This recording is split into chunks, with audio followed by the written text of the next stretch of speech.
Hi everybody, thanks for checking out this video here on G4G. Today we are in Marvel Avengers Alliance and we are discussing a topic that I haven't touched upon in a while. And the background music is going to be brought to you by 1 hour of RPG Towns and Village music. Link will be in the description. So, before we get into the meat of the topic over here, I'm down to 6.5 million silver, but up to 9k ISO, and something happened today that honestly has not happened since it started. I actually had the daily login reset on me, which means I did not log in yesterday. And I've heard about this little thing going on about getting the black vortex shards, but yeah, totally screwed up and somehow did not log into the game yesterday, which would have been Friday the 23rd. And I logged in today and I was like, why did it say I got 1,000 silver? And the little bar was all the way on the left. And I was like, oh my god. I honestly cannot remember the last time that happened, but it's kind of a sad thing, isn't it? So I'm just going here to see what heroes I still have left to train. So I think I'll do Spider-Man Noir and I will do Bucky. It's getting there. I mean, I think I'm pretty sure I'll have the roster to all 15s when I'm done. Or when the game is done, rather. And as soon as I get these guys training over here, we'll go ahead and get into the video. Would I have had these guys trained if the game was not ending in just a few days? Yeah, I would say so. I mean, it's what I had left to train that would be happening anyway. There was a certain amount of speed behind the new ones, like Warlock and all, because of doing it with gold, but I think I would have been getting to the others. So, alright. On today's video, we are going to talk about those who follow up and counter with AOE. So that means anytime they are given follow-up attacks like a scrapper bonus, or they are given a counter attack, kind of like an infiltrator bonus, these guys tend to follow up with AOE. And seeing as how we had the vortex suits, this certainly would have been quite possible on both accounts. We have something that spreads combat reflexes, and we have something that spreads close quarter combat. With the gigantic prevalence of Cloak and Dagger in the PvP meta, it certainly would have been possible to spread both of those, well, one of those to the team via both suits. So let's go ahead and jump in and talk about people who would spread around lots of damage because they do AoE on their follow-ups and counters. So, one of the most original ones is, of course, Shatterstar. Shatterstar was one of the most original people that followed up with AoE on any of his single target attacks if he had a scrapper bonus. Now that we have the advent of level 15, Shatterstar would be able to spread AoE to everybody just by activating his close quarters combat or his level 15 scrapper bonus. That means he would be spreading Blade Maelstrom to everybody anytime he did a follow-up or a counter.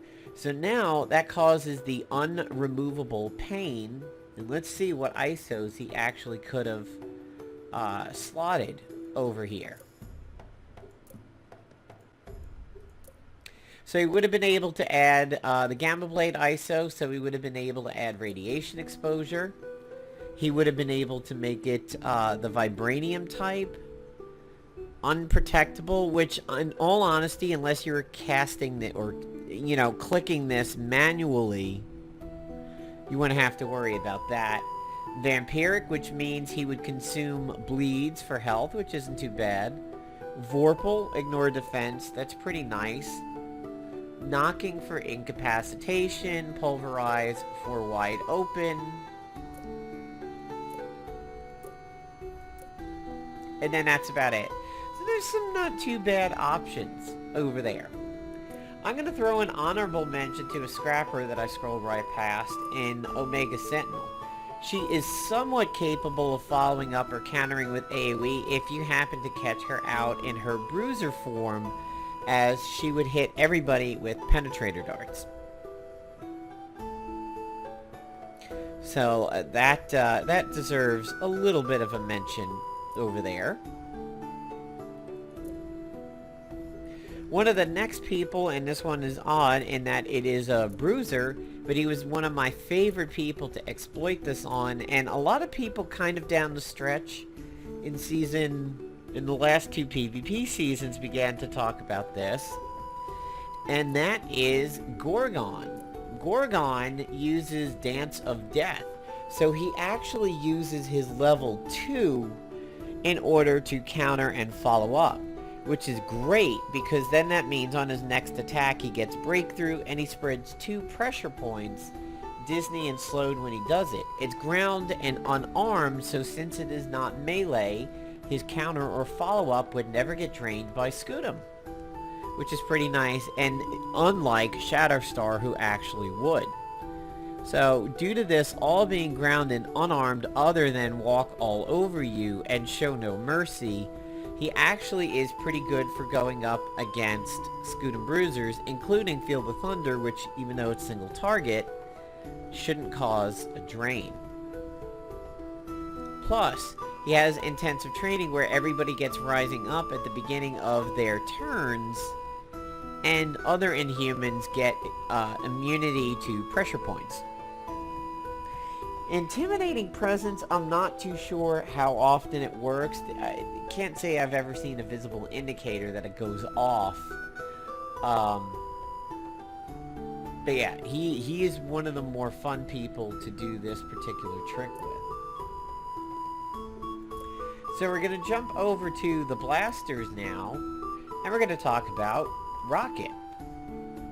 Rocket, of course, is very well known for his spread of AOE for follow-ups and counters.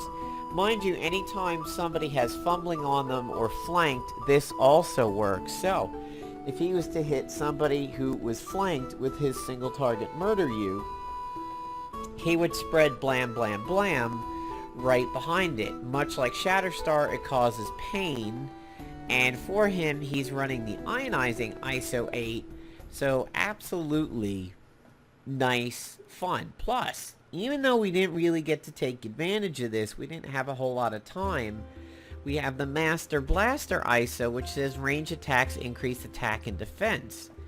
If you could set that up for Rocket and make him start doing counters and follow-ups, you can get many of those stacks for the price of very little actions. For example, if he was granted combat reflexes via the suit, that's a free stack and AoE. If he hits somebody flanked, he gets a stack from Murdered You and then a stack from Blam Blam Blam. Pretty nice. Plus, anybody like Spider-Man Noir or Union Jack that likes to follow up on people who are hit by follow-ups and counters, they have a chance to follow up on each and every individual hit.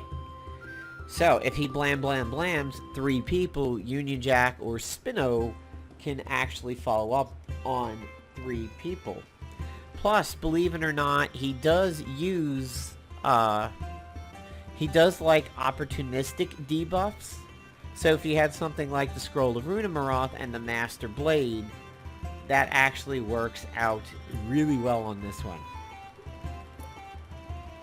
Now, for somebody who is a blaster sometimes, but I have him sitting as a tactician, we have the glorious Star-Lord. Star-Lord has been one of my favorite people in the last year or so to hose everybody on the enemy team down with AoE. And especially with the fact that Quantum Leap is capable of running the Mauling ISO. Not only that, it is stealthy. So how about that right there? You can jump in on just about anybody unless stealth detection is out or the Deb has ruined your day. Hit him with a stealthy attack that causes flanked, and then lots of people can take advantage of it. Plus, Star-Lord is so good with his AOE because he gives his team rising up on the spray and pray, and I have the perfect shot ISO on him, which means his next ranged attack is going to cause extra damage. And if this is his counterattack, so in other words, somebody attacks and he was granted the infiltrator set up from the suit, on his next action, he probably has perfect shot caked in there, ready to go for maybe another quantum leap or trick shot, etc.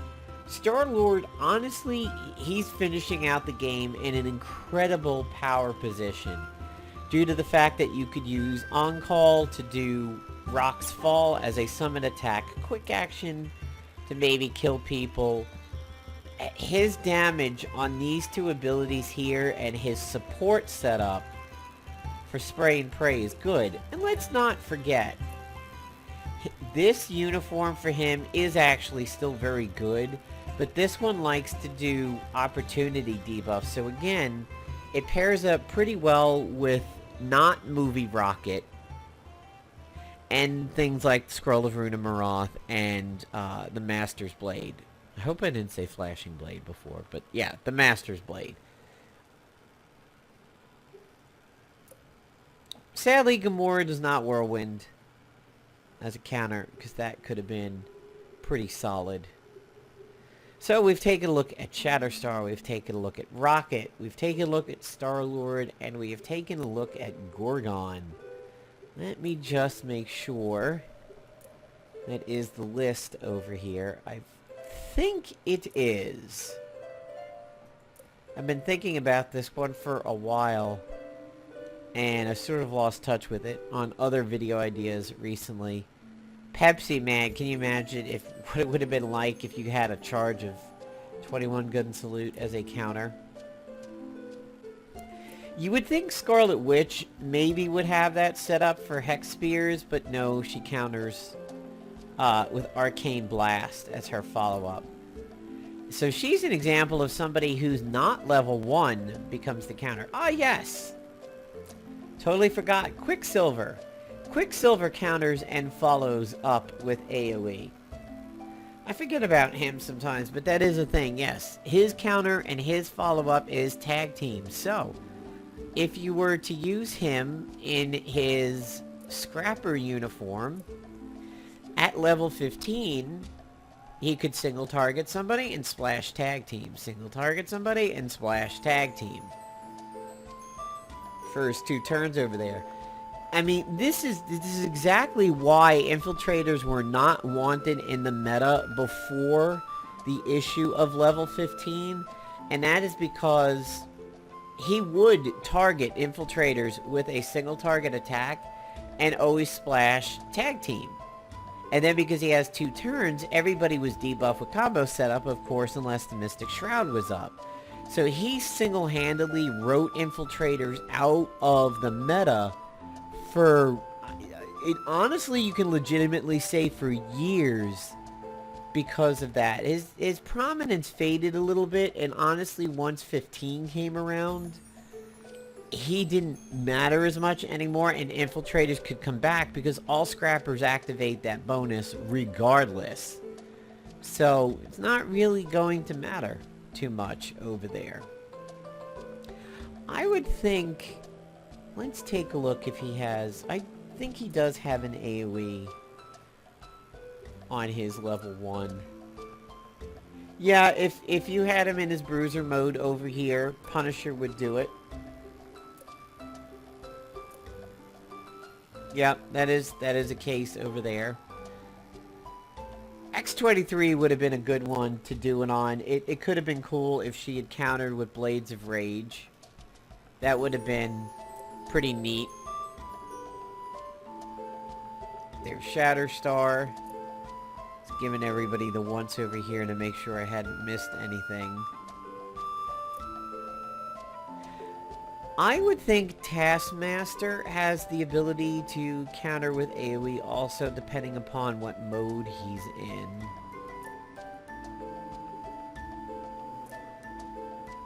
Let's take a look at his level 1s. Does his level 1s have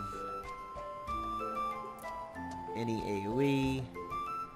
Yep, Ring of Steel in his Infiltrator mode. If he was an Infiltrator, he would AoE. And there's Pain again. You'll notice Pain is attached to a lot of these.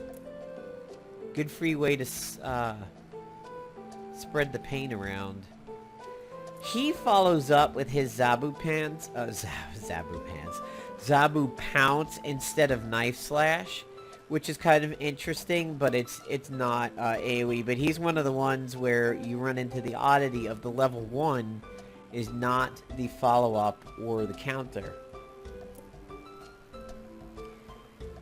Fixer, if he was granted Infiltrator setups, which he could, yeah, he would have Sonic Cannon and Automated Fire. But I think this Automated Fire would not detonate mines if it was used as a counter or a follow-up, if I remember correctly. Nobody there. Nobody there either. Every time I see Miles Morales in any game, I just get mad because he's so bad. Spitfire, surprisingly, they did not do that with her the way they did with Quicksilver. Maybe they thought it would be too powerful. But she's somebody who I kind of always thought maybe should have had that. Yep, that's pretty much it. So, if you were unaware of this line of thinking, there you go. And certainly, with the new suits, with class abilities and everything, this could have been set up to be extremely good. Now, where did this get used in PvP the most? And in all honesty, I would say where this style of thinking, this method of combat was used the most was clearly Rocket Raccoon and Spider-Man Noir. We all have felt the pain of initiating one of those shebangs on the other side and watching your team get mowed down by Spider and Rocket constantly fueling each other, because it was a negative feedback cycle. One of them could constantly initiate the other, and there was a possibility other than luck that you could just die from initiating them once, because they could go for an eternity. Rocket Raccoon could follow up on a Spider-Man Noir counter, and because he hits everybody, Spider-Man Noir could pop 3 people, which could pop Rocket, which could pop... I mean, it could have been a never-ending loop that would go until luck ran out or you were dead. So, really vicious. And obviously Union Jack could have stood in for Spider-Man Noir in that situation too. He does the exact same thing. So it is entirely possible to do that, and that's what a lot of people would do on PvP defense, is they would skew their armory towards attack and let teams like that do that. Now, down the stretch in the last few seasons, when I would fight teams and take a look at their win-loss record, honestly, a Rocket Noir team was the only one that I had ever seen that actually had a positive win rate on defense. It wasn't a Spitlord. It may have been a Spitlord, but I'm pretty sure it was actually a Rocket Noir team with heavy attack. And they had a winning record on defense, because in all honesty, it is very tough to stop one of those teams. They don't rely on debuffs, so Pfizer wouldn't have been a situation there. And with Master Blaster, it is incredibly possible for Rocket Raccoon to have gotten completely out of control with his damage, because every one of those counters or follow-ups would have just stacked his damage higher and higher and higher. So it's entirely possible that it would have spun out of control, and Spider-Man Noir would have been capable of putting in the Scrapper Generalist ISO, and in the first round he would have been guaranteed 2 hits, which initiates for himself, and it would have initiated for Rocket. So, I mean, you wouldn't have even needed the Agent to maybe initiate in that sense with the Cosmic Cardinal, or the Magia gun, whose name is escaping me at the moment. Or, I mean, you had the Roscoe, you had, am I thinking not the Trigger Man, although the Trigger Man would have worked, the Hammer Fist. That weapon, I mean, if you wanted to buy into the heavy blaster and scrapper setup for your heroes and an offensive armory, it might have been a nightmare. It really might have. So, thanks guys. I hope you enjoyed this video. Like I said, I'm going to try to continue to give you guys content until I'm not allowed to log into the game anymore. And I am so sorry. I actually missed the day of logging into the game. I cannot believe I let that week... It's funny though, I reset it in the last week. That's kind of highly ironic. Thanks guys. See you later.